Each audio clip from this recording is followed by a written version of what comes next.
સ્વામિનારાયણ વચનામૃત ગરડા મધ્ય પ્રકરણનું 16મું સ્વરૂપ નિષ્ઠા અને ધર્મ નિષ્ઠાનું સંવત 1878 ના ભાદરવા સુધી 10મી દિવસ સ્વામી શ્રી સહજાનંદજી મહારાજ શ્રી ગરડા મધ્ય દાદા ખાચરના દરબારમાં શ્રી વાસુદેવ નારાયણના મંદિર પાસે પાટ ઉપર વિરાજમાન હતા અને સર્વ શ્વેત વસ્ત્ર ધારણ કર્યા હતા અને પોતાના મુખારવિંદની આગળ મુનિ મંડળ તથા દેશ દેશના હરિભક્તની સભા ભરાઈને બેઠી હતી.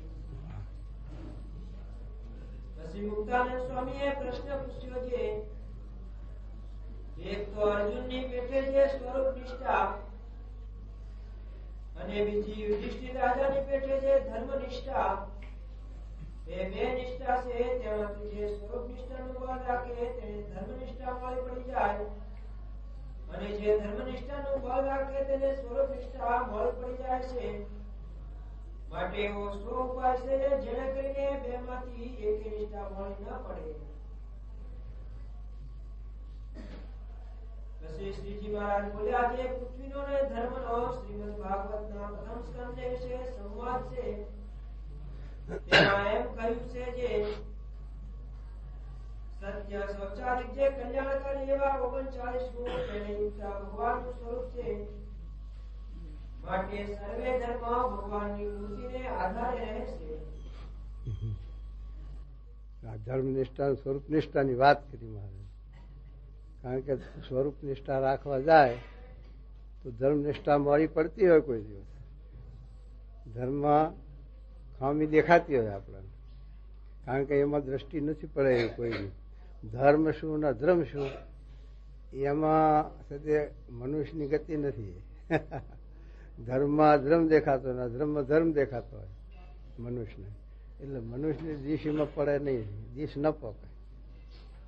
આવો પ્રશ્ન મહારાજે પૂછ્યો કે ધર્મ નિષ્ઠા રાખવા જાય તો સ્વરૂપ નિષ્ઠા મોડી પડી જાય, સ્વરૂપ નિષ્ઠા રાખવા જાય ધર્મ નિષ્ઠા. હવે એમાં શું રાખવું? તો એના માટે આ અર્જુન અને ધર્મરાજાનું દ્રષ્ટાંત આપ્યું કે બે ભગવાનના ભક્ત જ હતા. ધર્મરાજા પણ કૃષ્ણ ભગવાનના ભક્ત હતા, અર્જુન પણ કૃષ્ણ ભગવાનના ભક્ત હતા. પણ ધર્મરાજાને ધર્મ પ્રધાન હતો અને અર્જુનને સ્વરૂપ નિષ્ઠા પ્રધાન. એટલે સદે મહારાજ કહે છે કે ધર્મ ધર્મ સૌ કોઈ કહે પણ ધર્મમાં બહુ મર્મ છે. પ્રગટ પ્રભુના વચન પાળે એથી કયો મોટો ધર્મ છે. ભગવાનની આજ્ઞામાં ધર્મ છે અને આજ્ઞામાં ધર્મ છે. ધર્મ સદે એનું નામ જ ધર્મ. મોટા પુરુષની આજ્ઞા અનુવર્તી પાળવી એમાં ધર્મ સમાયેલો. જો છે તે ધર્મરાજાને કૃષ્ણ ભગવાને કહ્યું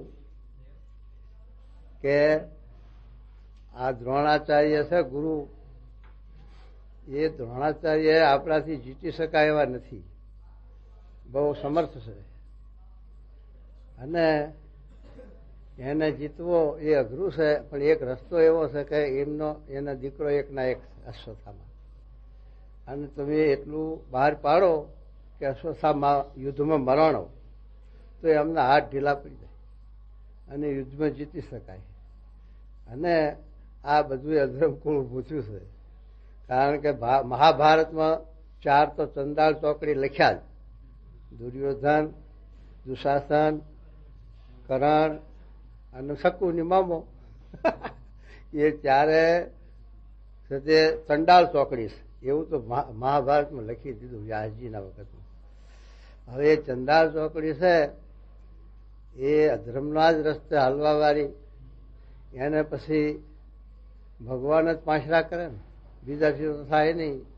ભગવાન જ એને જીતી શકે, ભગવાન એને સદે વશ કરી શકે. બીજાનું એમાં કામ નહીં મનુષ્યનું. જો કૃષ્ણ ભગવાન પાંડવોના પક્ષમાં ન હોત તો પાંડવો જીતી શકે એવું નથી. કારણ કે એની પક્ષમાં ભીષ્મ પિતા, દુર્યોધન, કરણ એ બધા બહુ જોરાવર હતા, દ્રોણ ગુરુ, એટલે પાંડવોને નતું જીતાયું, પણ કૃષ્ણ ભગવાનના પ્રતાપથી જે છે તે એમાં જીતી શક્યા છે. અર્જુનની ઈચ્છા નથી. અર્જુન કે મહારાજ આ બધું લશ્કર છે એ બધું એ બધા સંબંધીઓ છે, કાકા દાદાના, હગાવાલાને, કોઈ મામા ફોઈના, કોઈ છે તે વેવાઈ વરોટને, બધું હગું વાલું ભેગું થયું છે. પેલાના પક્ષમાં એ હગું વાલું, અમારા પક્ષમાં એ બધું હગું વાલું છે એકબીજાને. હવે એને મારીને રાજ કરવું એના કરતા માગી ખાવું શું ખોટું? એના કરતા ટુકડો માગી ખાઈને તાળા કાઢ. પણ આ લડવું તો છે જ નહીં. એમ કરીને હાથમાંથી ગાંડી જનું નાખી દીધું અર્જુને. અને હવે પછી ભગવાન એને આ ગીતા ઉપદેશ આપે કે અર્જુન, તારામાં આવું નાદાર પડવું ક્યાંથી આવ્યું? તારો ક્ષત્રિયનો ધર્મ છે અને તને જનૂન ચડશે જ, અને તું લડ્યા વગર નહીં રહી. પણ પછી તારી હવસથી ઠેકડી કરશે અને તું આ કાર્ય કર. એ કૃષ્ણ ભગવાને અમને બહુ સમજાયા, ત્યારે અર્જુન પછી તૈયાર થયા. એટલે મહારાજે વચનામૃતમાં શ્રીજી મહારાજે પણ એવી સાક્ષી પૂરી કે અર્જુન જેવો કોઈ દયાળુ નહીં. હજારો લાખોના માથા કાપ્યા છતાં પણ અર્જુનને દયા. કારણ શું? કે ભગવાનની આજ્ઞામાં જ વર્ત્યા અને આજ્ઞા એ કરીને એ કાર્ય કર્યું. આપણી દ્રષ્ટિમાં શુભ દેખાતું હોય, ભગવાનની દ્રષ્ટિમાં શુભ કાર્ય. મહાભારતમાં તો બહુ લખ્યું છે, ધર્મ શું ના ધર્મ શું. ધર્મમાં અધર્મ ના ધર્મ, ધર્મ ઘણો દેખાય.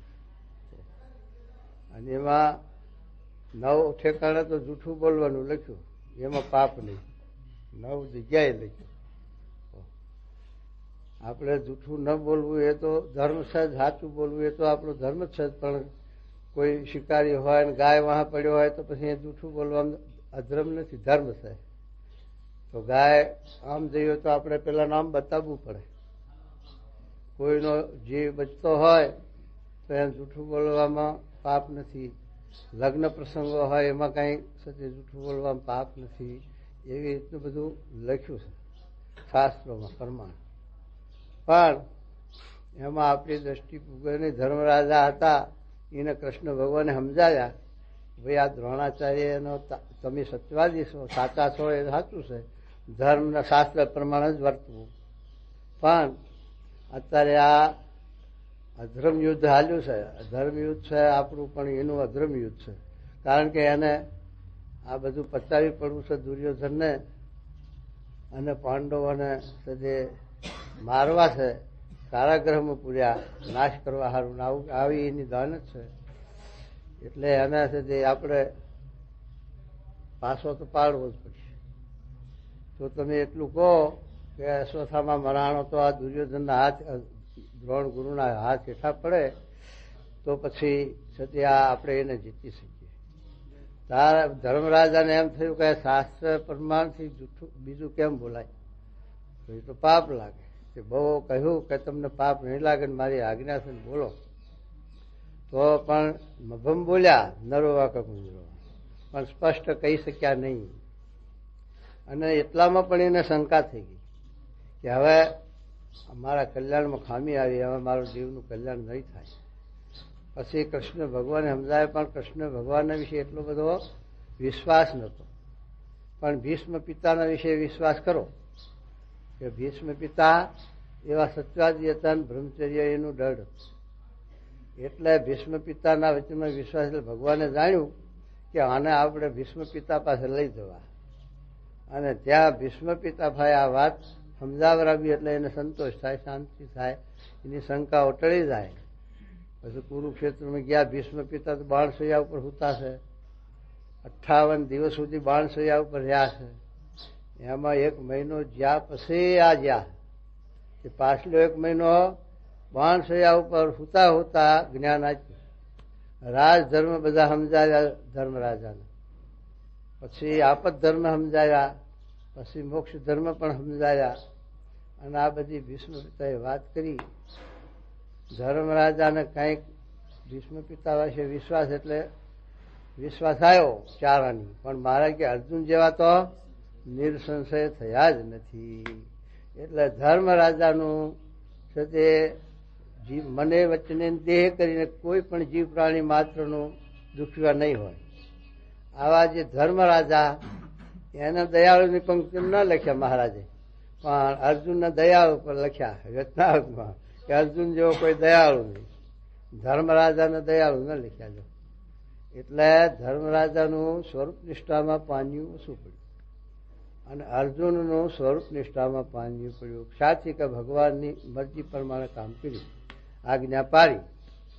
એટલે ભગવાનની જે સમયે મારે કે જ્યારે જ્યારે ભગવાનના અવતાર હોય પ્રગટ, ત્યારે ભગવાનની શું મરજી છે, શું રુચિ છે, ભગવાનને શું કાર્ય કરવું છે ને કરાવવું છે, એ જો સમજે અને એ પ્રમાણે જો ચાલે તો એ જ છે તે સ્વરૂપ નિષ્ઠા.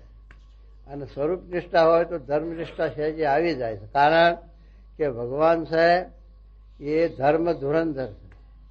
બધા ધર્મો ભગવાનના આશ્રય રહેલા છે અને જ્યાં જ્યાં એ ધર્મ આવેલા છે ભગવાનમાંથી જ આવેલા છે, ભગવાનમાંથી જ પ્રવર્તેલા છે. એટલે ભગવાન છે તે ધર્મના ધુરંધર છે. ધર્મના તો એ સ્વરૂપ નિષ્ઠા રાખે તો ધર્મનિષ્ઠા એમાં સહેજે આવી જાય. પણ જો ધર્મનિષ્ઠા રાખે તો સ્વરૂપ નિષ્ઠા નહીં આવે. સામાન્ય રીતે એવું છે તે એવું છે. જો અમારા ખીમિયાનંદ સ્વામી હતા તે તપ બહુ કરે, ત્યાગ વૈરાગ બહુ અને ઉપવાસ કરે. પછી મુક્તાનંદ સ્વામી તપસ્વી હોય, સાધુ એના ઉપર રાજી તો હોય ને, હવની દ્રષ્ટિ જાય કે ભાઈ આ બહુ સાધન કરે, તપ કરે છે, નિયમ પાડે. પણ પછી મહારાજને મુક્તાનંદ સ્વામીને કહ્યું કે આ ખીમિયાનંદ સ્વામી બહુ તપ કરે છે અને બહુ તપસ્વી છે, નિયમ ધર્મ. મહારાજ કે હા આપણે એમને બોલાવ્યું, તે પ્રસાદી આપ્યું, રાજી થઈ, એમને આશીર્વાદ આપી. ખીમિયાનંદને બોલાયા મુક્તાનંદ સ્વામીએ. ત્યાં પછી મહારાજે પ્રસાદી આલવા માંડી. મહારાજ કે ખીમિયાનંદ તમે બહુ તપ કર્યું, અમે બહુ રાજી થયા તમારા ઉપર, માટે લ્યો થાળની પ્રસાદી. તો પછી એમને એમ થયું કે આ થાળ રૂપી માયા મને આ તપમાંથી પાડવા આવી. આમ છે તે પ્રસાદી ન લીધી. ત્યારે મુક્તાનંદ સ્વામીને ભાર ઉતરી ગયો કે હું જાણું બહુ તપસ્વી, પણ આવું તપ તો ઝાડવાય કરે છે. કારણ કે ભગવાન છે એને રાજી કરવા આપણે તપ કરીએ છીએ, તો ભગવાન જે રીતે રાજી હોય એ રીતે તપ કરવું જોઈએ, એ રીતે નિયમ આપણે સાથે ચાલવું જોઈએ. પછી મન ધાર્યું તપ દુનિયા ઘણી કરે છે અને મન ધાર્યું સાથે ઘણું સાથે સાધન કરે છે. પણ ભગવાનની મરજી પ્રમાણે, ભગવાનની આજ્ઞા પ્રમાણે, ભગવાનની રુચિ પ્રમાણે જે કરવું એનું નામ સાચી ભક્તિ છે, સાચી સ્વરૂપ નિષ્ઠા છે. આપણે સાથે સ્વરૂપ નિષ્ઠા હોય તેમના વિશે વિશ્વાસ હોય. એ મહારાજે વચનામૃતોમાં શબ્દ લખ્યા છે. પ્રથમનું 15મું લખ્યું ને મહારાજે કે ભગવાનના સંતના વિશે માતૃ જ્ઞાન છે પ્રીતિ હોય અને સદી હેત હોય તો ભગવાન સંતને જે ન ગમે ન કરે. અને ભગવાનના સંત જેમ કે એમ જ કરે. આટલું વચન મારાથી મનાશે અને આટલું નહીં મનાય એવું તો ભૂલે નાખીએ, એવું લખ્યું. એટલે મહારાજ સદી આજ્ઞામાં જ ધર્મ છે, આજ્ઞામાં નિવૃત્તિ છે ને આજ્ઞામાં પ્રવૃત્તિ છે. માટે આજ્ઞા એ મોટી સતી મોટો ધર્મ છે. એટલે મહારાજ કે જો આ સમજાય નહીં તો સ્વરૂપ નિષ્ઠામાં કાચપ રહી જાય અને સ્વરૂપ નિષ્ઠામાં મળપ આવી જાય તો આપણા કલ્યાણમાં પણ વાંધો આવી જાય. ધર્મનિષ્ઠા છે તે બે પ્રકારનો ધર્મ છેલ્લાના 21માં મહારાજ સમજાયું છે કે ધર્મ બે પ્રકારનો છે. એમાં તે નિવૃત્તિ ધર્મ છે અને પ્રવૃત્તિ ધર્મ છે. એમાં પાછો ભગવાનનો સંબંધ છે. ભગવાનના સંબંધ પ્રવૃત્તિ ધર્મ એ છે, નિવૃત્તિ ધર્મ એ ભગવાનનો સંબંધ છે. અને ભગવાનના સંબંધે રહિત પણ છે. તો ભગવાનના સંબંધે રહિત હોય એ વર્ણાશ્રમના ધર્મમાં ખપાય. એને કરીને આ લોકમાં બહુ તો આબરૂ કીર્તિ અને બહુ તો પ્રાપ્તિ થાય તો દેવલોકમાં જાય ધર્મે કરીને, પણ એને કરીને મોક્ષ થતો નથી, કલ્યાણ થતું. અને આ ધર્મ ભાગવત ધર્મ છે એટલે શું? ધર્મ તો એનો એ, પણ ભગવાનનો સંબંધ ભર્યો. ભગવાનના સંબંધે કરીને એ ભાગવત ધર્મ થાય છે. માટે ભાગવત ધર્મ ને ભક્તિ મહારાજ કે જુદા નથી, એક જ છે. કારણ કે ભાગવત ધર્મ છે એને વિશે ભક્તિ પણ આવી જાય છે, અને ભક્તિમાં ધર્મ પણ ભાગવત ધર્મ આવી જાય. એટલે ચારનો સમન્વય આપ્યો 47ના વચનાવતમાં મહારાજે, કે ચારે લક્ષણ છે એમાં અધિજ્ઞ ખરું કોઈ મહારાજ? મહારાજ કે ચારમાં એક એક હોય લક્ષણ. કોઈનો ધર્મ હોય, કોઈમાં ભક્તિ હોય, કોઈનો વૈરાગ હોય, કોઈમાં આત્મનિષ્ઠ હોય, ચારે હરખાસ. અહીં હરખાઈમાં મૂકી દીધું બધું. અને ભક્તિમાં વિશેષતા મૂકી વડતાલના ત્રીજામાં. ભક્તિમાં જેવું ગૌરવ એકમાં નથી, પણ આ કણિયા ભગવાનનો સંબંધ લગાવ્યો છે. વૈરાગમાં ભગવાનનો સંબંધ લગાવ્યો છે. વૈરાગ ખરો પણ પ્રકૃતિના કાર્યમાંથી, પણ ભગવાનમાં આત્મબુદ્ધિ હેત ખરું. આત્મનિષ્ઠા ખરી પણ કેવળ આત્મનિષ્ઠા નહીં. એ આ સાથે આત્મનિષ્ઠા ખરી પણ ભગવાનની ભક્તિમાં વિઘન ન કરે એટલા માટે. ભજના સવીમાં મહારાજે લખ્યું કે ભક્તિમાં સહાયરૂપ થતા હોય તો ઠીક છે, અને ભક્તિમાં વિઘન કરવા હોય તો આત્મનિષ્ઠા વૈરાગને ધર્મને પાછા પાડવા, પણ ભક્તિ પ્રધાન રાખ્યું. એમ છે તે ભક્તિ પ્રધાન સ્વરૂપનિષ્ઠા છે, એ ભક્તિ પ્રધાન. તો મહારાજ આ વચના કે ધર્મ સ્વરૂપનિષ્ઠા રાખવા જાય તો ધર્મનિષ્ઠા મોડી પડે, અને ધર્મનિષ્ઠા રાખવા જાય તો સ્વરૂપનિષ્ઠા મોડી પડે. તો એમાં શું કરવું, શું રાખવું, તો એ મહારાજ સમજાવે છે. શું કહે જુઓ.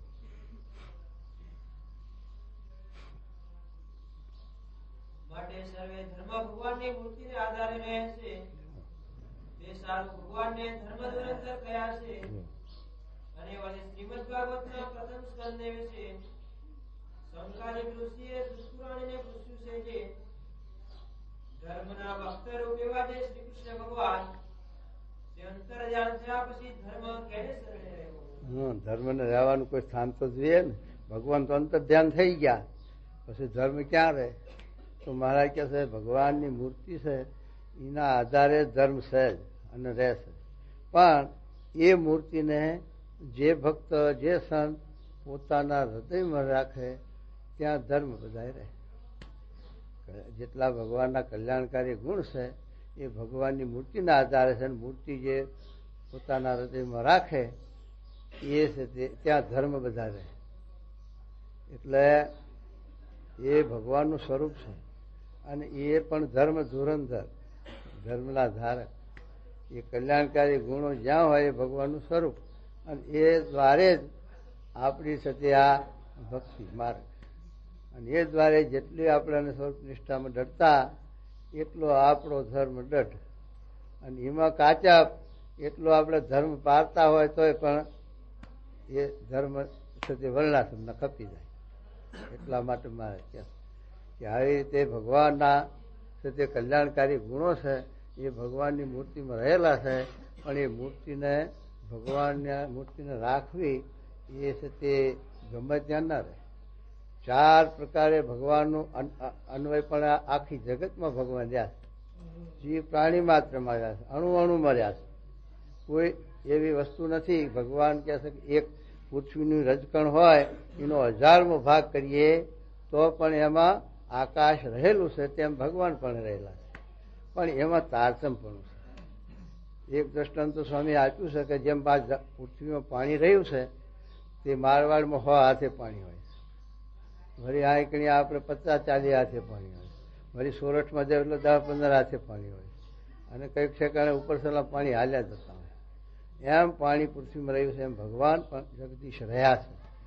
એમ 4 પ્રકારના મનુષ્ય લખ્યા શાસ્ત્રોમાં.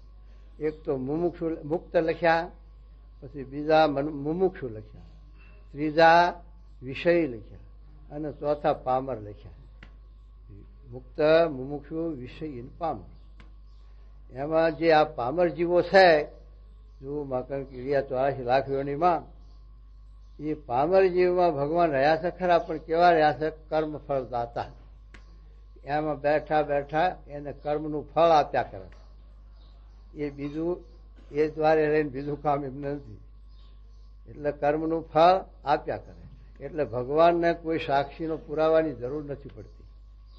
કારણ કે આપણે આ લોકમાં ગુનો કરીએ તો કોર્ટમાં કેસ કરીએ ત્યારે પુરાવો માગે, દર્શનની પુરાવો લાવો તો આગળ કેસ હાલે કે નહીં હાલે.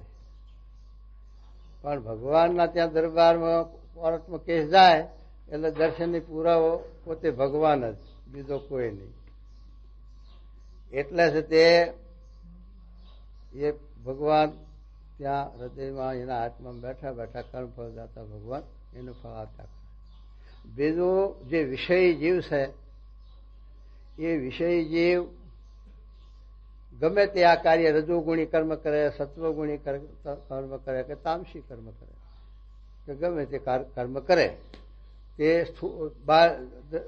કરે કે મનમાં કરે કે ભોયરામાં કરે, પણ એ વિષય જીવ છે એના છે તે સાક્ષી રૂપે ભગવાન, એટલે એને ભગવાનને એ સાક્ષી ન જોઈએ.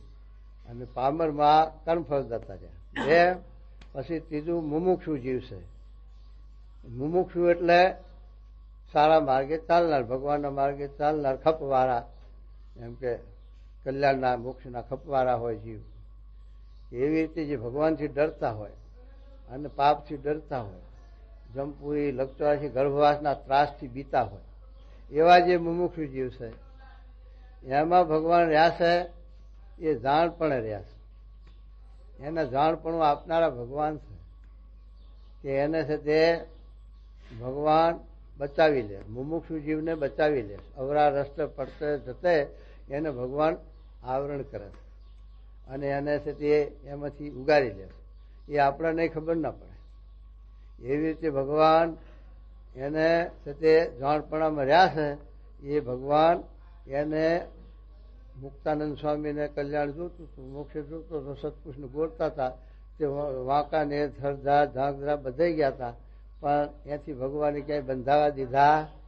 જયારે મહારાજ મળ્યા અને મહારાજના બંધાર્યા ત્યારે પૂર્ણ કામ કરતા મનાણું. એ આ ભગવાનનું કર્તવ્ય. એવા મુમુક્ષુ જીવને ભગવાન ઉગારી લે સવરા રસ્તથી. અને એટલી મુમુક્ષુતા, એટલી સંસ્કાર, એટલા છે તે આત્મબળ ના હોય, ભગવાન એ મુમુક્ષુ જીવો ના હોય તો ગમે ત્યાં ફસાઈ જાય, રજની જેવામાં ફસાઈ જાય, બીજા પંથમાં ભરાઈ જાય, ગમે ત્યાં લેવાઈ જાય તો ભગવાનને પડી હોય નહીં કે ભલે એ ખાતાનો થશે, ભલે જવા દો. પણ જે મુમુક્ષુ જીવ હોય એને ભગવાન સાથે ગમે ત્યાં બંધાણ હોય તો છોડાઈ લે અને એને ભગવાન તરફ એને લઈ લે. એટલે એ મહારાજ કહે છે કે એ મુમુક્ષુ જીવ છે એને તે જાણપણું ભગવાન આપે છે અને જાણપણા રૂપે એના દરવાજે રહ્યા છે ભગવાન. અને ચોથા મુક્ત પુરુષ છે કે સંપૂર્ણ ભગવાનના સાથે આ પ્રકૃતિના કાર્યમાંથી મુક્ત થઈ ગયા છે અને કેવળ ભગવાન પ્રધાન થઈ ગયા છે. એમાં ભગવાન સાક્ષાત્કાર રહેલા છે. એમાં અગ્નિ બધામાં છે પ્રગટ થાય, પણ ગંધર્વમાં દિવાળીમાં તરત પ્રગટ થાય અને સાક્ષાત્કાર અગ્નિનું તો જુદું છે. એમ મહારાજ કહે છે કે જે મુક્ત છે, માયાથી મૂકવાનો છે, ભગવાનમાં જોડાનો છે, ભગવાનની મૂર્તિને અખંડ રાખી છે અને અક્ષરરૂપ થયો છે અને એનામાં પરમાત્મા સિવાય બીજું બધું બહાર છે જગત. તો એનામાં મહારાજ કે સાક્ષાત્કાર ભગવાન રહ્યા છે. એ દ્વારે ભગવાન રહી અને જીવ પ્રાણી માત્રને સંસ્કાર આપે છે, એનું કલ્યાણ કરે છે, મોક્ષ કરે છે. એમાં ભગવાન જ એ કાર્ય કરી રહ્યા છે. માટે એમાં ભગવાન સાક્ષાત્કાર રહ્યા છે. એમ ભગવાન આ સાથે જગતમાં વ્યાપક રહ્યા છે. આવી રીતે તારતમ્યપણે ભગવાન રહ્યા છે. ત્યાં સૂર્યનું પણ દ્રષ્ટાંત આપ્યું છે મહારાજે. વચનામૃતમાં પણ કહ્યું છે 41મું 51મું કે ભગવાન આવી રીતે તે આ સૃષ્ટિ પ્રગટ કરી. એમાં એમનું વ્યાપકપણું છે, પોતે એ રૂપે થતા નથી. જીવ પ્રાણી માત્ર કેટલા કહે છે ને કે ભગવાન સાથે આ જીવ પ્રાણી માત્ર રૂપે ભગવાન જ થયા છે. તો ભગવાનને એવું છે તે જીવ રૂપે થઈને માયામાં સાથે હબળવું એ ભગવાનનું કર્તવ્ય નથી, એ ભગવાનનું કામ નથી. ભગવાન તો કર્મફળદાતા છે એટલે અન્વયપણે જીવ પ્રાણીમાં માત્ર રહ્યા છે. પણ એમાં 41માં વચનામૃતમાં સમજાયું કે એ ભ્રમ છે, એ બહુરૂપે નથી થયું, ભગવાન બહુરૂપે નથી થયા. પણ આ સૃષ્ટિ ભગવાને ઉત્પન્ન કરી ત્યારે ભગવાને અક્ષરહામી દ્રષ્ટિ કરી અને અક્ષરે મુક્તોહામી દ્રષ્ટિ કરીને એક પુરુષ ઉઠ્યો તે પ્રકૃતિ સાથે જોડાણો, ત્યારે મારે કે અક્ષરહામી દ્રષ્ટિ કરીને અક્ષર રૂપે થતા હવા અને અક્ષરમાં પ્રવેશ કરતા હવા. ત્યારે જો ત્યાં સુધી અક્ષર ખાલી નહોતું, અક્ષરમાં તો હતા, પણ મહારાજને આ કાર્ય કરવું હતું એટલે આ દ્રષ્ટિ સાથે આજ્ઞા કરી. તો એ સાથે મહારાજ એ રૂપે થતા હવા એમ લખ્યું. પછી મુક્તમાં પ્રવેશ કરીને મુક્ત રૂપે થતા હવા, પ્રકૃતિ પુરુષમાં પ્રવેશ કરીને પ્રકૃતિ પુરુષ રૂપે થતા હવા, પ્રધાન પુરુષમાં પ્રવેશ કરીને પ્રધાન પુરુષ રૂપે થતા હવા, અને માયામાં સાથે વૈરાટમાં પ્રવેશ કરીને વૈરાટ રૂપે થતા હવાની એવું તાતમપણું લખ્યું. પણ મહારાજ કે એ સાથે હામી જે ભગવાન તો એવા ને એવા જ છે, પ્રકૃતિ પુરુષમાં છે એવા ને એવા સાથે પ્રધાન પુરુષમાં છે અને વૈરાટમાં છે. ભગવાનમાં અધિકનો ભાવ થતો નથી, પણ એ વસ્તુ હામી છે એના તાતમપણું આ ભગવાનનું તાતમપણું દેખાય. એમાં એના ઉપર સૂર્યનું દ્રષ્ટાંત પણ આપ્યું છે કે સૂર્યનો પ્રકાશ બધી વસ્તુ ઉપર પડે, પાણી ઉપર પડે, કાચ ઉપર પડે, પથરા ઉપર પડે, પણ કાચ નિર્મળ છે તો એમાં પ્રતિબિંબ સૂર્યનું આપણને દેખાય દર્શાય છે બરોબર. પાણી નિર્મળ છે તો એમાં પણ આપણને પ્રતિબિંબ દર્શાય છે. પથરા ઉપર એનો પ્રકાશ પડે છે ત્યાં આપણને એનું પ્રતિબિંબ નથી દર્શાતું. ત્યારે જો એ સૂર્યનો વાંક નથી એમાં, પણ પેલા હામી વસ્તુ મલિન છે એટલે એમાં જેમ છે યથાર્થ પ્રકાશ નથી થતો. જેમ ભગવાન આપણે બધા એમાં રહ્યા છે ને, પણ સ્વામીમાં જેવા છે એવા આપણા બીજામાં છે, એમ પ્રકાશ જેવો દર્શાય એવો બીજામાં દર્શાય. એમ પાત્ર પ્રમાણે અનુપ્રવેશ છે. એવી રીતે ભગવાન સદે રહ્યા છે. તો એવી રીતે મહારાજ સદે આપણને આ સ્વરૂપ નિષ્ઠાનું ભાવ સમજાવે છે ભગવાન. એમાં જો સ્વરૂપ નિષ્ઠા હોય અને આ ભાગવતમાં પ્રશ્ન છે, ઉત્તર આપ્યો મારે કે મૂર્તિના આધારે છે. એ મૂર્તિ રહેશે પણ બધામાં રહી છે મૂર્તિ તો, પણ એ પ્રમાણમાં. એટલે આપણે ગમે ત્યાં વર્ગીએ, ગમે ત્યાંમાં જોડાઈએ તો એની પ્રાપ્તિ આપણી પ્રાપ્તિ થાય, પણ આ છેલ્લો જન્મ કે આત્યંતિક કલ્યાણ ન થાય. કારણ કે ભગવાનનું સ્વરૂપ સંપૂર્ણ સ્વરૂપ હોય, સર્વગુણે સંપન્ન, તો આપણી પ્રાપ્તિ પૂર્ણ થાય. અને એમાં જેટલી ન્યૂનતા હોય તો આપણને એટલી ન્યૂનતા થાય. શાસ્ત્રમાં લખ્યું છે કે માન ધાતાની 50 કુંવરીઓ, સૌ ભરીનું રૂપ જોઈને વરી, તો સૌ ભરીના જેટલું કલ્યાણ થયું એમ લખ્યું, પણ આત્યંતિક કલ્યાણ ના લખ્યું. અને આત્યંતિક કલ્યાણ ના થાય એમાં આ દુનિયામાં ધર્મ ઘણા છે, ગુરુઓ ઘણા છે, પણ જે જ્યાં વગ્યા હોય એ એના પ્રમાણમાં એને એ પ્રાપ્તિ ને એ પ્રમાણે સુખ ને એ પ્રમાણે એને સત્ય કલ્યાણ મોક્ષ થાય. બાકી આત્યંતિક કલ્યાણ આત્યંતિક મોક્ષ થવાના માટે એ કલમ સત્ય આ છેલ્લી છે સર્વોપરી. એ પ્રમાણે મહારાજ સમજાવી શું કહે છે. ભગવાનની મૂર્તિને જ આશ્રય રહે છે. જે ભગવાનની મૂર્તિને વિશે નિષ્ઠા રાખે તેને ભગવાનનું સ્વરૂપ હૃદયમાં રહે, એટલે તેના હૃદયમાં ધર્મ પણ રહે. હવે આ શબ્દ બહુ સર્વોપરી છે કે રામ ત્યાં કામ નહીં, કામ ત્યાં રામ નહીં. એમ ભગવાન સૂર્ય હોય, સૂર્યના ઘેર અંધારું ખરું? સૂર્યના ઘરમાં રાત્રિ પડતી હશે ને? ના પડે. એમ ભગવાન જ્યાં હોય ત્યાં સાથે અંધારું રહે નહીં. પછી જેટલા પ્રમાણમાં ભગવાન સાથે સ્વરૂપની જે વસ્તુ એ પ્રમાણે ભગવાનને દર્શાય, પણ સાથે આ ભગવાનના કલ્યાણકારી ભગવાનનું સ્વરૂપ જ્યાં સંપૂર્ણ મહારાજ ભગવાન જ્યાં હોય ત્યાં સાથે આ સાથે ગુણ હોય નહીં આવે. એટલે ભગવાન એમ કે ભગવાન તો સર્વગુણે સંપન્ન છે, તો એ પણ સર્વગુણે સંપન્ન ભગવાનનું સ્વરૂપ હોય એ જ ભગવાન એવા પાત્ર જોઈએ. પાત્ર વિના ભગવાન સાથે તાતમ પણ રહે. પણ આવું જે મારે કે સિંહણનું દૂધ ક્યાં રહે છે કે સોનાના પાત્રમાં, તે પાછું સોનું બાર વલ્લું નહીં, ઓર વલ્લું હોય તો સિંહણનું દૂધ ઊભું રહે. જો બાર વલ્લું હોય તો સતે સ્રવી જાય, એમાંથી ફોડી નીકળી જાય બહાર. એટલામાં તાકાત એવી. હા એ તો મોરારજી ભાઈ કરે, પણ તો હવે સોનું એટલે સોનું. એટલે મોરારજીભાઈ ભલે 8 વર્ષ કરે 4 વર્ષ કરે, પણ મૂળ સોનું બદલાય છે ક્યાંય? હે? મૂળ સોનાનો ભેદ નહીં લાગતો. મારે કે બીજી ધાતુ છે ભૂમિમાં ઘાલો એટલે કાળે કરીને એને પૃથ્વી ખાઈ જાય છે, કારણ કે પૃથ્વીમાંથી એ પ્રગટ થયું છે. હે? હા, પીવાય. તાકાત હોય પી શકો, ન કે હું હરું પેરોફીન જ નહીં પીવાતું. હે? કર્યું હોય ભાઈ, કેમ ના? હે? બસ એમની લખેલ નહીં, કોઈ અટકાળે નથી લખ્યું. આ કઈ અનુભવ કરેલા પુરુષોએ લખ્યું. હે? હા, અહીંયા મહાન પુરુષે જે અનુભવ કરીને લખ્યું છે, અનુમાન નથી. આપણે અનુભવ ના પડ્યો તો હા એવું છે. તો શું કહેશો મહારાજ? અરે માટે જે સ્વરૂપ નિષ્ઠા રાખે તેને ધર્મ નિષ્ઠા સહેજે જ રહે, જો અને એકલી ધર્મ નિષ્ઠા રાખે તો સ્વરૂપ નિષ્ઠા મોડી પડી જાય છે. હા, તે કારણપણા માટે બુદ્ધિવાન હોય તેને સ્વરૂપ નિષ્ઠા દ્રઢ કરીને રાખવી, તો તે વેળે ધર્મ નિષ્ઠા પણ દ્રઢપણે રહેશે. એ તો મહારાજ પેલું 75 નું વચના છે ને પરમાનંદ, આપણે છેલ્લી પારા શીશી મૂકી મહારાજ છેલ્લે 75 નામ છેલ્લો શબ્દ મૂક્યો છે ને કે સ્વરૂપ નિષ્ઠા તો બે નથી, બે ભગવાન બે ભક્તોને સ્વરૂપ નિષ્ઠા છે. અને સ્વરૂપ નિષ્ઠાની વાતો કરે છે, બળ દેખાડે છે. હવે આપણને શી ખબર પડે કે આની સ્વરૂપ નિષ્ઠા ડર છે, આની કાચી છે.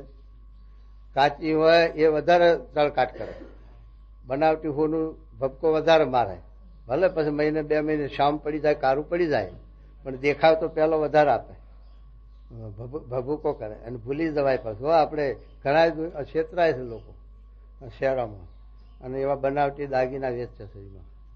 તો એ મારે કે સી રીતે ખબર પડે આપણા કે આનો નિશ્ચય પાકો છે, આના નિશ્ચયમાં કસાય. બે હરખા હોય, બે ને નિશ્ચય હોય, બે ના આશરો હોય, ડર, અને બોલવામાં સજે વધારે ફડાકા મારતો હોય, સ્વરૂપ નિષ્ઠા કાચી હોય તો એનું મહારાજ પ્યારા શિષ્ય શું મૂકી છે કે કલ્યાણકારી આ ભગવાનના ગુણ છે, એમાં મુખ્ય 4 જ ગણાયા. બધા ગણવા જાય ત્યાં અનંત છે લખ્યું છે. ભગવાનના કલ્યાણકારી ગુણ અનંત છે. કોઈ ઠેકાણે 64 લખ્યા, કોઈ ઠેકાણે 39 લખ્યા, 30 લખ્યા, 32 લખ્યા, અને અનંત લખ્યા. એમાં ગુણનો કઈ પાર નથી. એ તો ગુણનો નિધિ છે, દરિયો છે. પણ મહારાજ 4 એવી લખ્યા મુખ્ય કે ધર્મ, જ્ઞાન, વૈરાગ ને ભક્તિ. આ 4માં જેટલી નિષ્ઠા એટલી સ્વરૂપ નિષ્ઠામાં દૃઢતા, અને એમાં જેટલી શિથિલતા ત્યાં સ્વરૂપ નિષ્ઠા. તો શું કહે છે જુઓ? મુક્તાનંદ સ્વામીએ બીજો પ્રશ્ન પૂછ્યો છે, હા, જીતાય તે વૈરાગ્ય કરીને જીતાય છે કે કોઈ બીજો ઉપાય છે? હા, પછી શ્રીજી મહારાજ બોલ્યા છે વૈરાગ્ય હોય. આવો પ્રશ્ન નિષ્કુળાનંદ સ્વામીએ પૂછ્યો અને મુક્તાનંદ સ્વામી પૂછ્યો. મુક્તાનંદ સ્વામીને વૈરાગની એવું કઈ ખખા નથી તો પૂછ્યો, અને નિષ્કુળાનંદ સ્વામીને તો વૈરાગની ડરતા બહુ એટલે પૂછ્યો છે. પણ આમ રહેવાય છે તે વૈરાગ્ય કરી રહેવાય છે કે એ બીજો ઉપાય છે? હે, કાર્યાન કીધું માં આ પ્રશ્ન નિષ્કુળાનંદ સ્વામી મહારાજ મુક્તાનંદ સ્વામી પૂછ્યો. એ મહારાજ છે તે સમજાવે છે. શું કહે છે જુઓ? પછી શ્રીજી મહારાજ બોલ્યા છે વૈરાગ્ય હોય અથવા ન હોય, પણ જો પરમેશ્વરે કહ્યા એવા જે નિયમ તેની વિશે ખબરદાર રહે તો પંચ વિશે જીતાય છે. હા, નિષ્કુળાનંદ સ્વામીને પણ આ ઉત્તર આપ્યો કે મારા કે નિષ્કુળાનંદ સ્વામી વૈરાગ તો સાચો છે અને વૈરાગ ખરું, પણ વૈરાગ હોય ને જો પ્રસંગ રાખવા માંડે સ્ત્રીઓનો કે દ્રવ્યનો કેવો, તો છે તે વૈરાગને ચાવી જાય. કારણ કે શરૂઆતમાં વૈરાગ રાખે, પણ વધારે જોગ, વધારે પરિચય, વધારે સેવા થાય એટલે ગહારો લાગી જાય. એટલે છે તે દેશ કલાકે વૈરાગને ખાઈ જાય, નિયમ ના હોય. માટે મહારાજ કહે છે કે નિયમ છે એ વૈરાગ કરતા શ્રેષ્ઠ છે, અને નિયમ કરીને જે તે રહેવાય એ વૈરાગ્ય નહીં રહી શકાય. માટે વૈરાગ જેને હોય અને વૈરાગની રચના હોય એને નિયમ તો અવશ્ય પાળવું જ. નિયમનો જો ના પાડે તો નારદજી જેવા વૈરાગવાન કોણ હતા? 20,000 વર્ષ સુધીથી તપ કરે અને સિદ્ધિઓ વાળા છે. વળી દરેક ધામમાં એની ગતિ છે. ગૌલોકમાં જાય, બધી કાશીમાં, શ્વેતદ્વીપમાં એવી ગતિ છે. છતાં પણ એક જરાક જ પાછો જોગ, કાયમ જોગ કર્યો નહીં, પણ અમરીશ રાજાની કન્યાનો હાથ જોવાનો પ્રસંગ આવ્યો અને હાથ જોયો તો એમાં એમને ફાર ફેર બુદ્ધિ થયો કે આ તો મારે પરણવા લાયક. અરે તમારો ભલો થાય નારદજી. વિચાર કર્યો રાજાએ અમરીશે કે આ મારું જો ના કહું તો એ દુઃખ ને હા કહું તો પણ સંયમવરનું ઊભું કરવા દે. સંયમવરનું કર્યું. પણ કહેવાનો હેતુ શું છે કે જો એવા વૈરાગ વાળા હતા પણ જો સતી એ સતી સહવાસ કર્યો એટલો પણ શ્રીનો પ્રસંગ કર્યો તો સંકલ્પ થઈ ગયો. એવા શિવજી શંકર ભગવાન કે જે જોગી છે, તપસ્વી છે અને મહાન ત્યાગી છે અને શમશાનમાં જ પડ્યા રહે, પણ ભગવાનને આગળ એવી લત લીધી, ભગવાનને ના પાડી. ભગવાન કે તમારે આની જરૂર નથી, આ તો પેલા દૈત્યોને દેવોને વખા પાડતા હતા અને પેલું અમૃત ઝૂંટવી લીધું હતું, તે પાછું લેવા માટે મેં આ લીલા કરી. પણ તમારે જોઈને શું કામ છે કે ના જોવું? સારું લે, જુઓ તાર. તે ભગવાન શિવજી આગળ ઉભા ઉભા વાત કરતા હતા, ત્યાં અદ્રશ્ય થઈ ગયા ને આવો બગીચો ત્યાં છે તે રંબા મંડી પડ્યા દડો લઈને, શ્રીનું રૂપ લઈને. ત્યાં શંકરની વર્તી થઈ અને વિહવળ થઈ ગયા. અને તો ભાગવતમાં 12મા અધ્યાયમાં તો બહુ લખ્યું છે, આપણે તો એટલું એમાં વધારે વર્ણન કર્યું છે જબરું. હા એમ ને એ તો આપણે બધે લોકોને હદ નહીં. એટલું છે તે વિહવળ થઈ ગયા ને એટલું વીર્યનું હાલતા જાય વીર્ય સરાવ થતું જાય અને ત્યાં હોનાની ખાણો થઈને આવું બધું લખ્યું મહિમા. પણ કહેવાનું આ તો હેતુ એટલો કે આવા તપસ્વી યોગી પણ જો નિયમનો ભંગ થયો, ભગવાનની આજ્ઞાનો ભંગ થયો, તો એમને પણ સત્ય આ મોહની સ્વરૂપમાં મોહ પમી ગયા. એટલે મહારાજ કહે છે કે વૈરાગ હોય બધું હોય પણ નિયમ, એ નિયમ છે એને કરીને આ સત્ય આપણે રહી શકાય છે, પર છે. બાકી નિયમ ન હોય તો લેવાઈ જવાય. શ્રીમાં શું, દ્રવ્યમાં શું. દ્રવ્ય પણ એવું છે, ગમે તેવા આપણે ભક્તરાજ રહીએ પણ ઢગલી ઉપર, રૂપિયાની ઢગલી ઉપર બેહાર્યા હોય તો જરૂર મન આપણું ચડે અને ખિસ્સા મેલવાનું મન થઈ જાય. હા, એ વખતે આપણું ભક્ત પણ ઉડી જાય છે. એવું આનો મોહ એવો છે. એનાથી બચે એ તો 2 હાથ વાળો ભગવાન લખ્યો છે. કનક કાંતા સૂત્રેણમ સકલમ જગતમ વિષ્ટિતમ તાશુતિષુ વિરક્ત દ્વિભુજા પરમેશ્વરા. અને એ 2 મારા નિષ્કુળાન સ્વામી લખ્યું છે કે એ તો દોયેલું સોયેલું છે. આજે અક્ષરધામ બહુ દોયેલું, બહુ દૂર, બહુ આઘું. એ તો દોયેલું સોયેલું છે આજે. અત્યારે સોયેલું ભગવાને કર્યું છે. શાને લઈને કે તજે દોયધામ વામ. નિષ્કુળાન સ્વામી કહે છે કે અક્ષરધામ બહુ દૂર છે, છતાં પણ શ્રીનો દ્રવ્યનો જો ત્યાગ કરે તો અક્ષરધામ ઢુકડું છે, કારણ કે એ જ મોહની છે. અને ગ્રસ્તને તો દ્રવ્યની શ્રીની જોગ છે, તો એના માટે તુલસીદાસે લખ્યું છે કે તુલસીદાસ શું કહે છે કે પર ધન પથ્થર જાણીએ, પર શ્રી માત સમાન. એટલું કરતા જો હરી ન મળે તો તુલસીદાસ કહે છે હું જમાન. પણ એમાં જ આપણો મોહ છે. પર ધન પડાવવું અને પર સેવાની દ્રષ્ટિ નાખવી. ઇન્દ્રના ઘેર અપસરાઓ હતી, એ તો કેટલી રૂપારી હોય અને કેટલી સતી સુગંધી વાળી હોય, તોય પણ ઇન્દ્રને સંતોષ તૃપ્તિ થઈ નહીં, સંતોષ ન થયો. તો મૃત્યુલોકમાં ગૌતમ ઋષિના ઘરમાં અહલ્યાનું મોહ સદે લાગ્યો. લ્યો તો બિલાડો થઈને એના ઘરમાં ગયો. આ છે હવે એમાં ક્યાં છે તે બતાવવું કે આ છે એને ભૂખ છે કે ખોટ છે, પણ આ જીવનો સ્વભાવ આવો હોવા છતાં ના હોય એને વરખા કર્યા બરોબર. પણ આ તો અપસરાઓ ઘરમાં. ઇન્દ્રના ઘેર શું તૂટો હોય બધી વાતનો, તો એ છતાં પણ ગૌતમના ઘરમાં ગયા.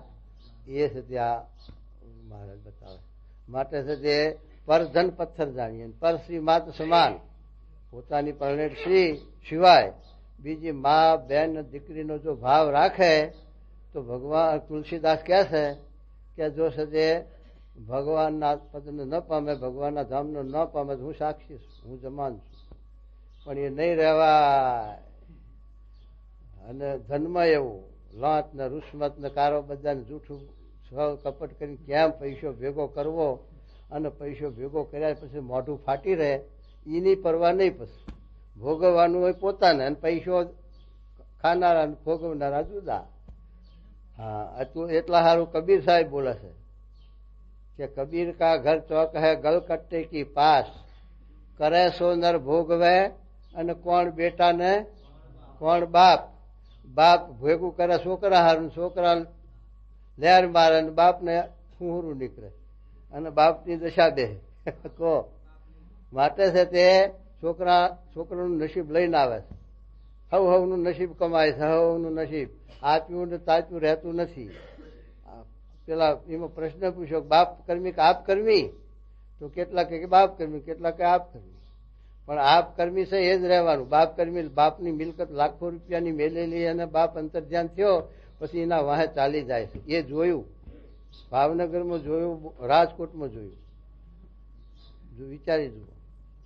માટે આ હોય તો જ રહે, નકર રહેતી નથી. બાપની આપેલી કરોડો રૂપિયાની મિલકત પણ આપણા અહીં નહીં હોય તો નહીં રહે. અને આપણા બાપનું નહીં હોય ને દેવાદાર બાપ હશે, પણ આપણા અહીં હશે તો કરોડો રૂપિયા થઈ જશે ભેગા. એ કેવું નહીં પડે. અને નહીં હોય તો વરખા કરીએ ભેગું થવાનું નથી. અને એ થશે તો દુઃખના ઢગલા આવશે, સંતોષ નહીં થાય, શાંતિ નહીં થાય. એના ભોગવનારા પણ એવા આવશે ગરુ ઝાલે એવા. માટે છે તે અનીતિથી ધનને મેળવવું નહીં. નીતિથી રોટલો જે મળે, અડધો મળે તો અડધો ખાવો, આખો મળે તો આખો ખાવો. પણ દેખા દેખી આપણે બંગલા વસાવવા નથી, દેખા દેખી મોટરો ફેરવવી નથી. આપણા પ્રાર્થમાં હશે તો આઈનું ભીરે છે ભૂ કરતી, અને નહીં હશે તો નહીં હોય તો હશે તે જશે કહો. આ એટલે મહારાજ કહે છે તુલસીદાસ આટલું કીધું ગ્રસ્તને કે પર ધન પથ્થર જાણીએ અને પર શ્રી માત સમાન. એટલું કરતા હરી ન મળે. તુલસીદાસ કહે હું જમાન છું, જાઓ. અને ત્યાગી ના કહે છે કે આ દુનિયામાં દ્રવ્ય અને શ્રી ત્યાગીના અર્થે ભગવાને ઉત્પન્ન કરી જ નથી, ઘડી જ નથી. એનો સંકલ્પ અને એનો વિચાર નહીં કે છે દુનિયામાં તો છે તે અક્ષરધામ ઢુકડું છે એમ મારે કહે છે. હરી અને જો શબ્દ થકી વૈરાગ્ય કરીને વૃત્તિ પાછી વાળે હા તો ઘણો પ્રયાસ કરે તો પણ શબ્દ સંભળાય ખરો. અને કાનને વીણી લે તો સહેજે શબ્દ સંભળાય નહીં. તેમજ અયોગ્ય પદાર્થને પચાય કરીને અડે નહીં તો સહેજે સ્પર્શ જીતાય. તેમજ અયોગ્ય વસ્તુ હોય તેને નેત્ર કરીને જુએ નહીં તો સહેજે રૂપ જીતાય. તેમજ જે સ્વાદુ ભોજન હોય તેને મેળાવી પાણી નાખીને જમે તથા યુક્ત આહાર કરે એટલે સહજે રસના જીતાય. તેમજ અયોગ્ય ગંધ હોય ત્યાં નાકને વીણી લે તો સહેજે ગંધ જીતાય. એવી રીતે નિયમે કરીને પંચ વિષય જીતાય છે. બાળકના હાથમાંથી આપણે કઈ વસ્તુ લેવી હોય, બાળકના હાથમાં નોટ હોય 5 રૂપિયાની રમતું હોય, પણ એ પાછી એના ભાઈ લેવી હોય તો ધંધ કરે, રડે, આપે નહીં. પણ એક ઉપાય છે આ લેવાનો કે એને ટીકડી આપે ને પેલા એની શની કે ખાવાની, હા પીપરમીન્ટની એવી ટીકડી કે એવું કાંક આપે, પેલી નોટ મૂકી દે, વગણ રડે વગણ દાખલે. એમ આ મહારાજ કહે છે કે આ જીવ આ આપણે કહીએ છીએ ને આંખો બંધ કરી, કાન બંધ કરવા, પણ એ આ જીવ પંચ વિષય વગર રહી શકે એવો નથી. પણ એને ટીકડી આપી છે. શું ટીકડી? ભગવાન ભગવાનની મૂર્તિ, એનો દર્શન કરવા, એની વાત એનો સ્પર્શ કરવો, એનું છે જે પ્રસાદ પંચ વિષય એમાં જોડી દે તો મહારાજ કે જગત એના હાથે મૂકી દે, દાખલો ન પડે. હે હા, એના હાથે જ મળી જાય.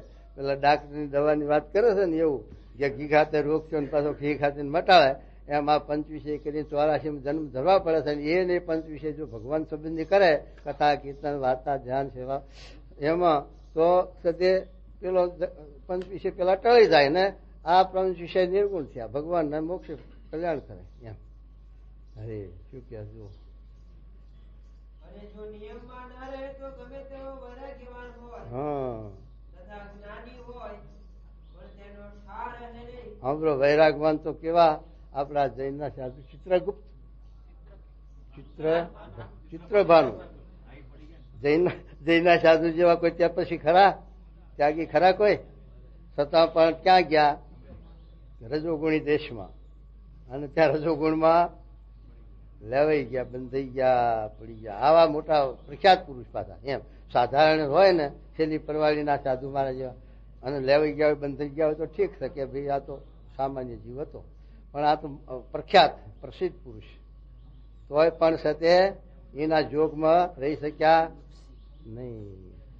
એટલે મારે કે છે એનો જોગ છો ભૂંડો, માટે શ્રીનો દૈવ્યનો જોગ કરવો નહીં એમ. હરી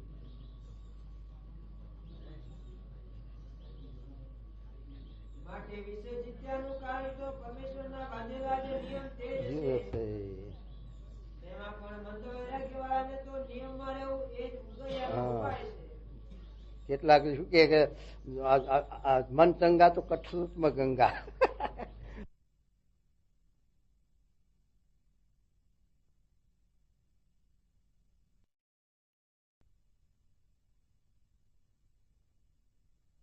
સ્વામીએ પૂછ્યું જે માતાને તો કઈનો નિયમ હોય જે આટલા દિવસ કરી રાખવી, તેમ કલ્યાણના સાધનનો પણ કોઈ નિયમ છે કે નથી?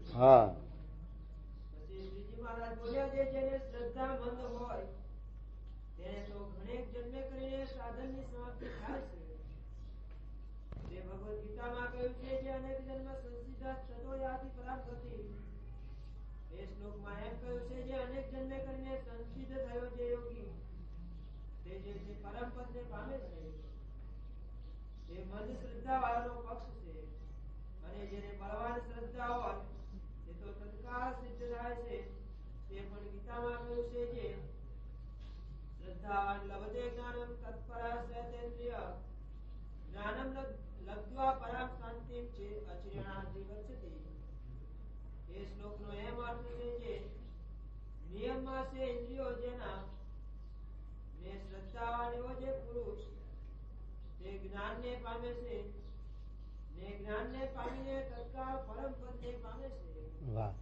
પરમ પદ તે શું અને સિદ્ધ દશા તે શું? પ્રથમના 19માં મહારાજ આ શબ્દ મૂક્યો કે જેમ ભગવાન આ લોકમાં પધારે અને સ્વતંત્ર થતા પાછા જાય ને એને માયા લોપી શકતી નથી, એમ એવા જે ગુણાતીત થાય ભગવાનના ભાવને પામ્યા એવા પુરુષને પછી માયા લોપી શકતી નથી, માયા બંધન કરી શકતી નથી. અને એ સિદ્ધ દશાને પામ્યા એટલે એને સાથે માયા લોપી શકે. અને જેમ ગુણાતીત સ્વામી મહારાજે કહ્યું જાઓ બિરવાનપુરમાં વાતો કરો ડોશિયાને, એની પરીક્ષા લીધી, જોઈએ સીધી પાણીમાં. ગુણાતીત સ્વામી તો સાથે ભગવાનનું સ્વરૂપ હતા એટલે એનું મન ક્યાંય જાય એવું નહોતું, લોભાય એવું નહોતું, પણ બધા એને આવી સ્થિતિ ન રહે.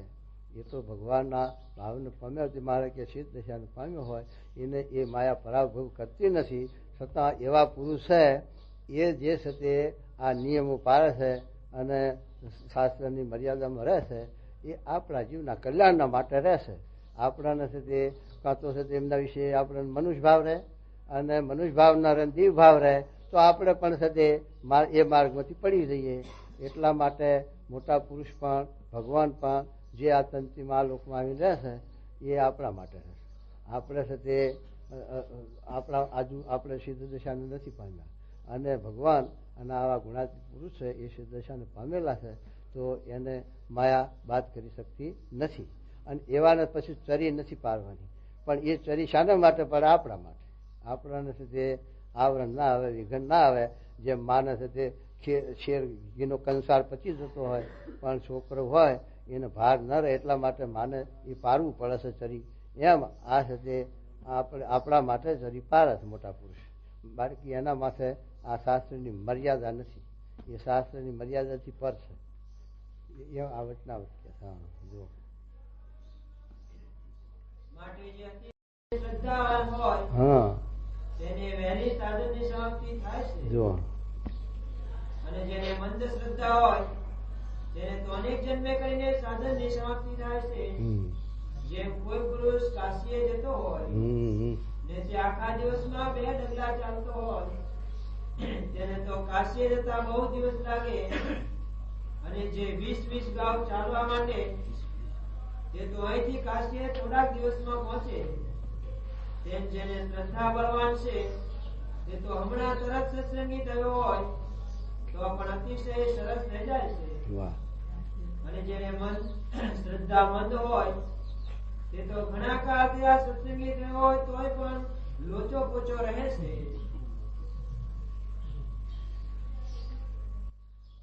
પછી શ્રી ગુરુચરણ દત્તાનંદ સ્વામી એમ પૂછ્યું છે, ગુરુચરણ દત્તાનંદ બહુ લાંબુ નામ. જ્યારે મંદ શ્રદ્ધા વાળાનું અનેક જન્મે કલ્યાણ થાય હા ત્યારે ત્યાં સુધી તે ક્યાં રહેતો હશે? જો કોઈ એનો ચંચા છે ક્યાં રહેતો જોયા નહીં, બીજે ક્યાં જાય? આ ભગવાન આય નહીં લાવે ને પાછા ખચર તળાવે. આપણે અત્યારે સજે દીર્વાસનિક એકાંતિક નથી અને આપણો દેહનું અંતાઈ હોય તો આ દેહ પડ્યો છે તો પછી બીજો ડગલો ધરાવે, ભગવાન પહેરાવે બીજો દેહ. ના બીજા લોકમાં ભગવાનના હાથમાં, ભગવાન જ્યાં મૂકે ત્યાં જાય. ભગવાન દેવલોકમાં મૂકે તો દેવલોકમાં જાય. હા એમ. અને આ લોકમાં તમારા જેવા ભક્તોનો જોગ આપીને કશર ટળાવી હોય તો અહીં લાવે. જે બ્રહ્માંડમાં પાછા આ બ્રહ્માંડ એક છે, એના કરોડો બ્રહ્માંડો છે, અનંત બ્રહ્માંડ છે.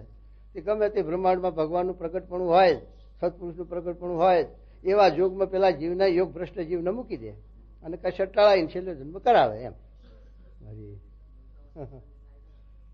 હે શું એ તો મહારાજે તો પાડ્યું છે દેવલોકમાં. તો પછી પેલો બહુ વાસનિક હોય ને તે દેવલોકનો વૈભવ ભોગવવા સારું મોકલે ભગવાન, પણ એક અહીંયા તો વધવા ઘટવાનો ઉપાય તો નથી. એ તો આ મર્ત્યુલોકમાં જ છે. ના એ તો ખટવાંગ રાજાને આપવું પડ્યું પાછું દેવલોક. રજોગુણી જે દેશ હોય એને દેવલોક, બીજું શું કામ?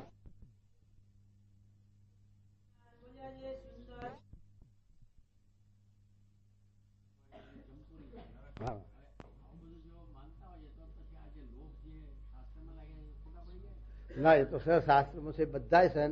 એ તો અહીં તો મહારાજે લખ્યું ને મધનું 45 એમાં લખ્યું કે રજોગુણે કરીને મૃત્યુ લોકમાં જાય છે બધાની સ્થિતિ હરખી કેમ નથી? તો 8 દેશ કાળાદિકનું રૂપાંતર આપ્યું મારે. હે એને લઈને અધિકનું ભાવ છે, બાકી તો પેલા 14 લોક છે એ સાચું છે ને. અને એ તો બધું છે. અને શાસ્ત્રી મહારાજને બિરલા સાહેબે પૂછ્યું મુંબઈમાં, બિરલા કંપની, અને નંદા સાહેબના ઘેર શાસ્ત્રી મહારાજ આવે છે મોટા મોટા માણસો. નકર તો બિરલા સ્વામીને ક્યાંથી ખબર હોય જોગ.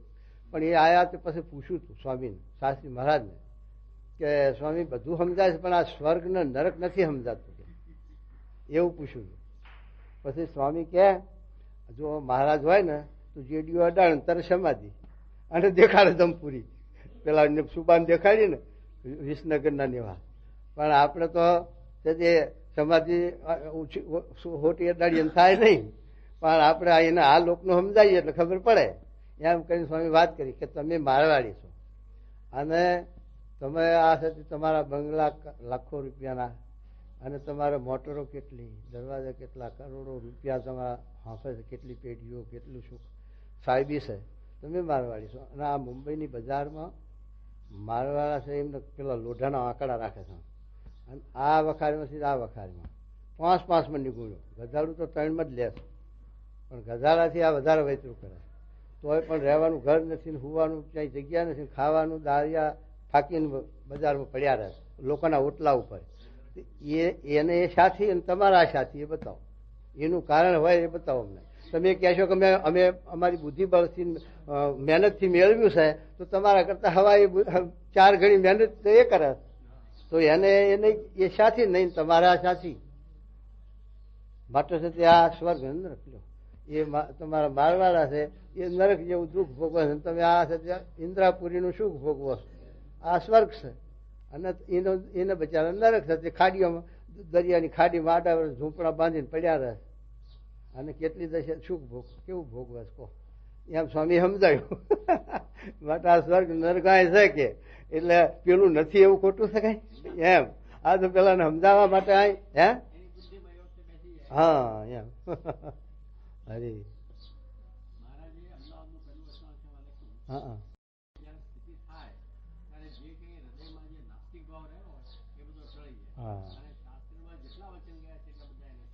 મનાય બરોબર.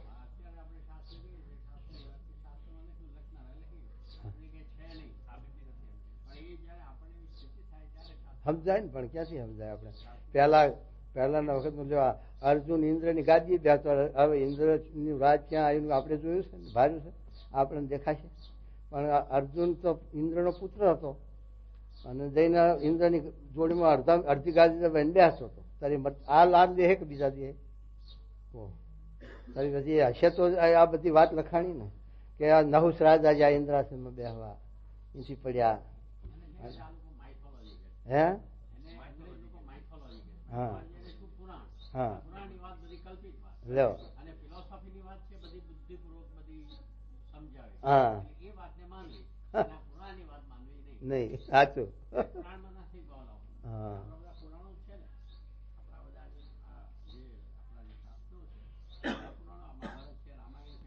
એ પુરાણો જ કહેવાય.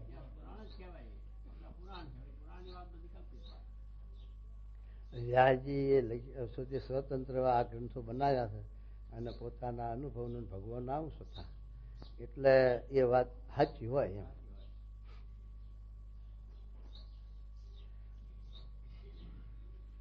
એમાં કેટલુંક એવું છે ને સિદ્ધાંતિક વાત શબ્દ છે એ જુદો છે અને કેટલુંક છે તે આ છે તે ઇતિહાસ રૂપે એમ કે જીવન ચરિત્ર રૂપે લખ્યું હોય એમાં કંઈક ફારફેર આવે, એનો ફેરફાર થાય.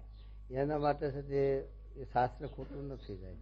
એનું કારણ શું છે કે અમે એમ ધારો કે અત્યારે આપણે છે તે પરોક્ષે વાત થઈ જેવી લખતા હોય તે કોઈના મોઢેથી કેવી સાંભળીએ, કોઈના મોઢેથી કેવી રીતે સાંભળીએ, પાઠા ફેરો વાતો શબ્દો થઈ જ જાય અથવા વધઘટ થઈ જ જાય. એમાં છે તે સરખા શબ્દો એના એ જ શબ્દો આવીને ઉભા રહે એવું ના બને. લીલામાં સિદ્ધાંતિકમાં આ ફેરફાર થાય. હવે વ્યાસજીનું લખેલું છે, મહાભારત વ્યાસજીનું લખેલું કે નહીં અને ભાગવત એનું લખેલું. પણ પેલા સસબિંદુનું લખ્યું ત્યાં જરા લખવામાં ફારફેર થયો કે સસબિંદુને 10,000 સ્ત્રીઓ હતી, 10,000 અને એક લાખ છોકરા હતા એવું મહાભારતમાં લખ્યું હતું. અને પેલા ભાગવતમાં અને મહાભારતમાં લખ્યું કે એને 1,00,000 સ્ત્રીઓ હતી અને 10,000 એને માનવું સમજવું બહુ અઘરું પડે.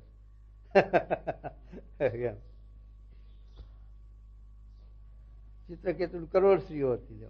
હવે નાસ્તિકમત વાળા કેમનું માને? અને આપણે ડાંગરી મહારાજે પ્રવચનમાં લખ્યું કે આ સમાધિ ભાષા છે.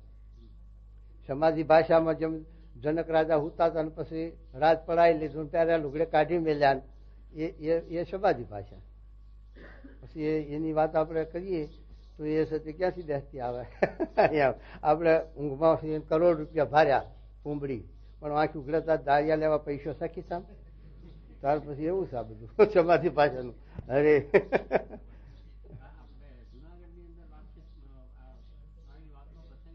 હા હા હા હા હા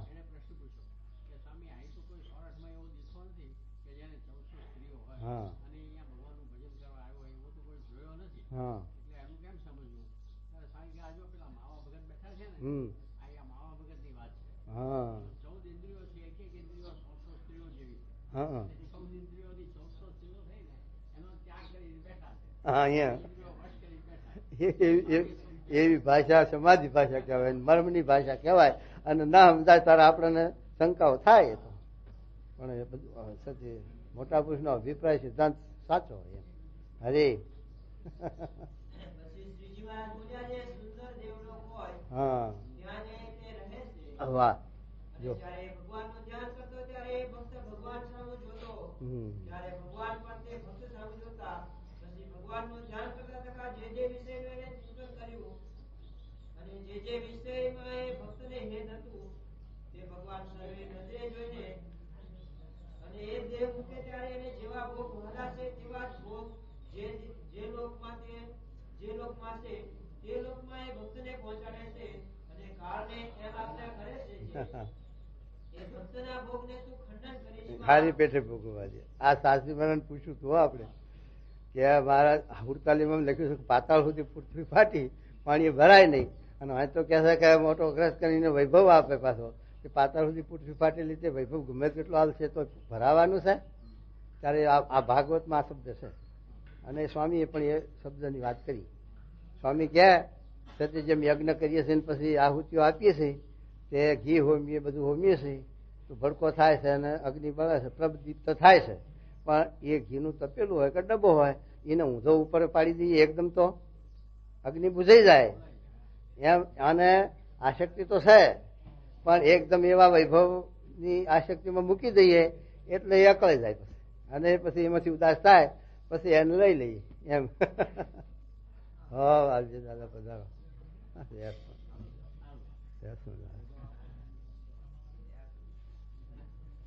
અરે માટે તે નિરંતર દેવલોકમાં રહ્યો થકો ભોગને ભોગવે છે. પછી મૃત્યુલોકમાં આવીને અનેક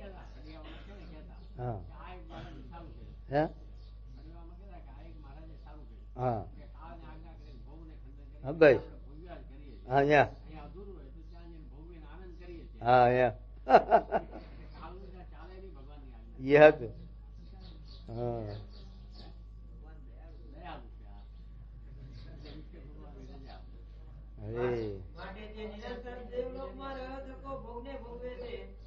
પછી મૃત્યુલોકમાં આવીને અનેક જન્મે કરીને મોક્ષને પામે છે. પછી અખંડાનંદ સ્વામીએ બીજો પ્રશ્ન પૂછ્યો છે તીવ્ર શ્રદ્ધાવાન પુરુષના શા લક્ષણ છે?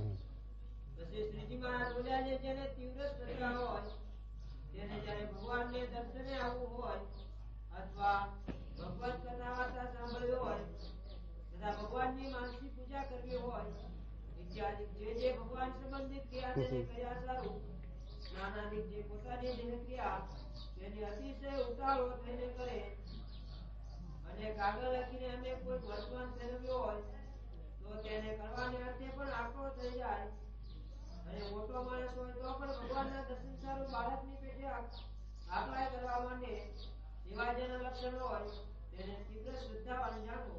મુક્તાનંદ સ્વામી ઘોડે લીમડો ઘોડે વાટીને પીતા હતા ત્યાં બંધિયામાં, અને છે તે લીમડો આ શું મુક્તાનંદ સ્વામી આ લીમડો કેમ પીવો કે મહારાજ પ્રકરણ ફેરવે તો આકરું ન પડે, કઠણ ન પડે એટલે જરાક પહેલેથી જ પ્રેક્ટિસ કરી મૂકીએ એવા કથાવાળા. હજી અને જે શ્રદ્ધાવાળો હોય તે સર્વે ઇન્દ્રિયોને પણ તત્કાળ વશ કરે. વાહ. અને જેને ભગવાનના માર્ગમાં બંધ શ્રદ્ધા હોય તેની ઇન્દ્રિયો વિષય સન્મુખ તીક્ષ્ણ પડે હોય તે ગમે તેટલો સંતાડવા જાય પણ સૌને જણાઈ જાય જે આની ઇન્દ્રિયોના વિષય સન્મુખ તીક્ષ્ણ વેગ છે અને ઇન્દ્રિયોનું રૂપ તો વાયુના વેગ જેવું છે. જેમ વાયુ દેખાય નહીં પણ વૃક્ષને હલાવે તેને કરીને જણાય છે જે વાયુ વાય છે તેમ ઇન્દ્રિયોની વૃત્તિઓ દેખાતી નથી પણ વિષય સન્મુખ દોડે તે સૌને જણાય છે. અને જો કપટે કરીને ઢાંકવા જાય તો કપટી જાણીને તેનો સૌને અતિશય અવગુણ આવે છે. માટે જેને ઇન્દ્રિયોમાં વિષય ભોગવવાની તીક્ષ્ણતા હોય તે કોઈ પ્રકારે સાની રહે નહીં. વેગ એવો પેલા ઉતારની વાત ન દ્રષ્ટાંત આપ્યું કે પેલા યુરોપિયને ના પાડી કે મત જોના તોય પણ બચારાની વર્તી એમાં તૂટી હતી તે ઝાલ્યું ના રહ્યું, પેલા આંખો કાઢી લીધી. એટલે એમ છે તે એનો વેગ એવો જયારે વેગ ઉપડે ત્યારે ભાન ન રહે, માથું કપાય તો એમ. મુક્તાનંદ સ્વામીએ પૂછ્યું છે વિષય સન્મુખ ઇન્દ્રિયોની જે તીક્ષ્ણતા તેને ટાળ્યાનો શો ઉપાય છે? હા લેખો. પછી શ્રીજી મહારાજ બોલ્યા છે ઇન્દ્રિયોની તીક્ષ્ણતાને ટાળ્યાનો એ જ ઉપાય છે જે પરમેશ્વરે ત્યાગીના અને ગ્રસ્તના જે નિયમ બાંધ્યા છે તેમાં સર્વે ઇન્દ્રિયોને મરડીને રાખે. વાહ. તો સહેજે ઇન્દ્રિયોની તીક્ષ્ણતા મટી જાય હા અને શ્રોત્ર ત્વક ચક્ષુ રસના અને જ્ઞાન એ પાંચે ઇન્દ્રિયોને જ્યારે કુમાર્ગમાં ન જવા દે ત્યારે ઇન્દ્રિયોનો આહાર શુદ્ધ થાય છે ને તે કેળે અંતઃકરણ પણ શુદ્ધ થાય છે. માટે વૈરાગ્યનું બળ હોય અથવા ન હોય તો પણ જો ઇન્દ્રિયોને વશ કરીને પરમેશ્વરના નિયમમાં રાખે તો જેમ તીવ્ર વૈરાગ્ય કરીને વિષય જીતાય છે તે થકી પણ તે નિયમવાળાને વિશેષે જીતાય. ગ્રામ્ય વાર્તામાં, ગ્રામ્ય કથામાં, ગ્રામ્ય સાથે બધી સાથે એમાં વૃત્તિઓ ન જવા દે. નાટક, સિનેમા બધું છે એ બધું એ ઇન્દ્રિયોના રાગ જ છે ને. એમાંથી પછી આપણે છે તે એની વાસના તોડવા ઈચ્છીએ ક્યાંથી એવી થાય. સ્વામી તો ગુણાત લખ્યું, હથિયાર રાખ્યું ક્રોધ ઓછો થશે અને એમ લખ્યું. એમ છે તે આપણે સ્વાદ કરશું સ્વાદ ઓછો થશે એમ લખ્યું.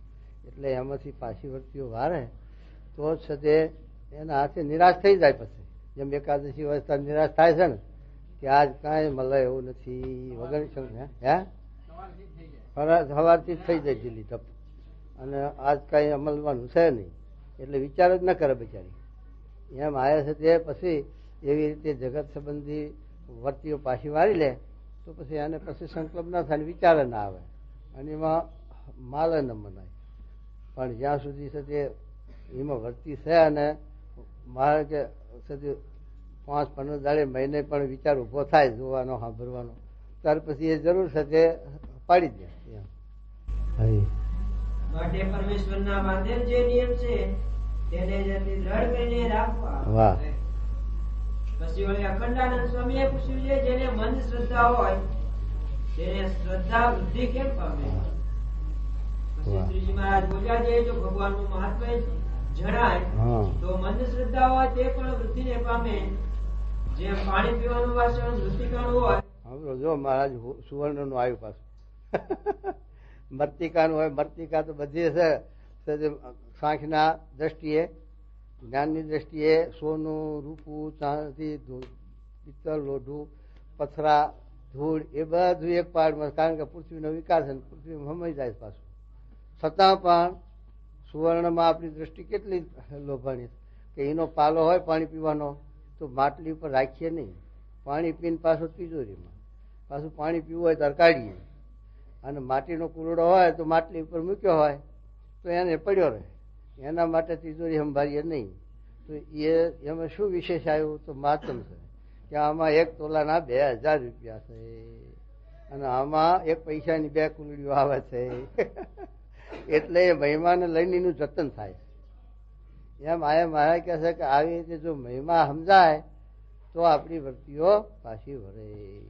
એમ કે જેમ પાણી પીવાનું વાસણ મૃતિકાનું હોય તેમાં સહેજે પ્રીતિ થાય નહીં અને તે પાત્ર જો સુવર્ણનું હોય તો તેમાં સહેજે પ્રીતિ થાય. તેમ ભગવાનનું ભગવાનની કથા કીર્તનાદિકનું મહાત્મ્ય જણાય તો સહજ સ્વભાવે ભગવાન માતા કથા કીર્તનાદિકમાં શ્રદ્ધા વૃદ્ધિ પામે છે. માટે જે પ્રકારે ભગવાનનું મહાત્મ્ય સમજાય તે ઉપાય કરવો. જો એ ઉપાય કરે તો શ્રદ્ધા ન હોય તો પણ શ્રદ્ધા થાય છે અને જો મંદ શ્રદ્ધા હોય તો તે વૃદ્ધિને પામે છે. નીતિવચનામૃતમ એ પ્રમાણે મધ્ય પ્રકરણનું 16મું વચનામૃત થયું. વાહ, ઘણું ગાલ્યું.